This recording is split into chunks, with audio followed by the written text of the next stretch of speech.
मध्य प्रदेश में इन दिनों अतिथि शिक्षकों का हंगामा चल रहा है। अतिथि शिक्षक लगातार सरकार से अपनी मांगे कर रहे हैं।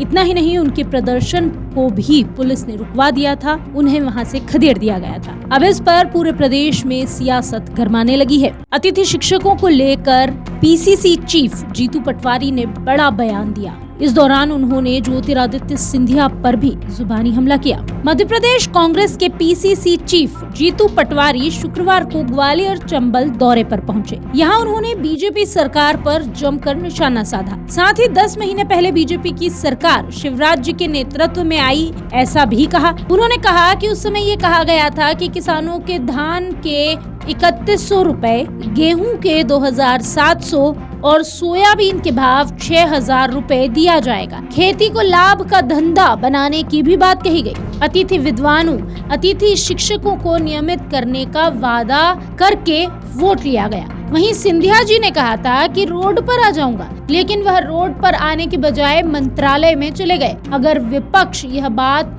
नहीं उठाएगा तो कौन उठाएगा? आज सबसे महत्वपूर्ण बात है, ये ग्वालियर चंबल की धरती से कल भोपाल में अतिथि शिक्षकों के साथ जो अन्याय हुआ, जो लाठीचार्ज हुआ, जो अराजकता हुई, ये एक तरह से तानाशाही है। आप देखो कि जिन अतिथि शिक्षकों के लिए सिंधिया जी ने ये कहा कि मैं सरकार गिरा दूंगा और गिरा दूँ, जिन अतिथि विद्वानों को चुनाव से पहले नियमित करने के लिए शिवराज जी ने बड़े बड़े वादे किए और अपने घोषणा पत्र में उनसे जो वार्ता हुई उसमें भी बात की, उसका भी आज तक पालन नहीं किया।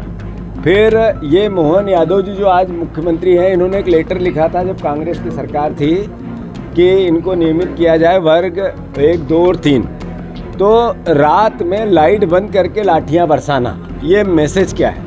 मतलब शिक्षकों को जो भविष्य बनाता है देश का और प्रदेश का, जो शिक्षा जगत अपने परिवार की यातनाओं को आत्मसात करता है पर देश के लिए, प्रदेश के लिए, भावी भविष्य के लिए लड़ता रहता है, उसके साथ ऐसा लाठी चार्ज करना ये बर्बरता है। वहीं प्रदेश में बहनों की अस्मत खतरे में है। पटवारी ने आगे कहा कि हर 17 मिनट में प्रदेश में एक बलात्कार हो रहा है। मितेंद्र ने जनता की आवाज को सोशल मीडिया के माध्यम से उठाया तो आपने धमकाने दबाने के लिए एफआईआर करवाई। सरकार जनता के काम नहीं करना चाहती, रोज 100 करोड़ रुपए का कर्ज लेना चाहती है, विज्ञापन और आयोजन पर फिजूल खर्ची करना चाहती है। इसका प्रदेश पर, इसका हम पर या हमारी जनता पर असर पड़ रहा है। हमारे बच्चों पर इसका असर पड़ रहा है और उनके आने वाले भविष्य पर भी खतरा है। मोहन यादव की सरकार पर उन्होंने जमकर हमला बोला। इस दौरान जीतू पटवारी ने कहा कि मोहन यादव जी की सरकार अराजक हो गई है। भारतीय जनता पार्टी का चरित्र धोखा देने जैसा है। शिवराज सिंह चौहान ने अतिथि विद्वानों को नियमित करने की बात कही थी, उनसे समझौते किए। सिंधिया जी ने सरकार गिरा दी। सरकार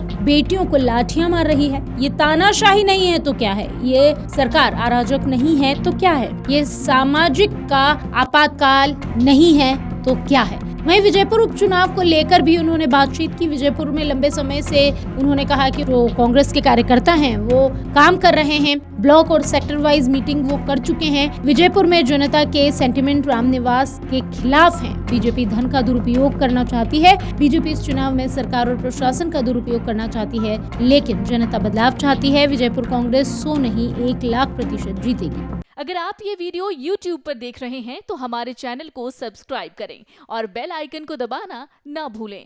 अगर आप Facebook पर ये वीडियो देख रहे हैं तो हमारे पेज को लाइक करें।